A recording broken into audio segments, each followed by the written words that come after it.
ترى لقى فرقوت ለዛሬ ዓመት ጠብቆ ዛሬ ደግሞ ታቦታቱን በክብር አጅነን እዚህ ስፍራ ላይ እንድንገናኝ የሰበሰበን አምላካችን አባታችን ቅዱስ እግዚአብሔር ስሙ የተመሰገነ ይሁን። አመስግኑት። ክብር ይግባው፣ ክብር ይግባው አምላካችን።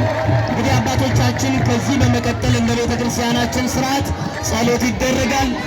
የምትዘምሩ የገዳማትና አድባራት መዘምራን ማህበራት ከዚህ በኋላ አባቶቻችን ጸሎት ስለሚያደርጉ ሁላችሁም የምትዘምሩ አቁማችሁ ጸሎቱን እንድትከታተሉ በሉል እግዚአብሔር ፍቅር እንጠይቃለን። እግዚአብሔር ያክብርልን። የምትዘምሩ አሁንም ዝማሪያችሁን አቁሙ። ወደ አባቶች ጸሎት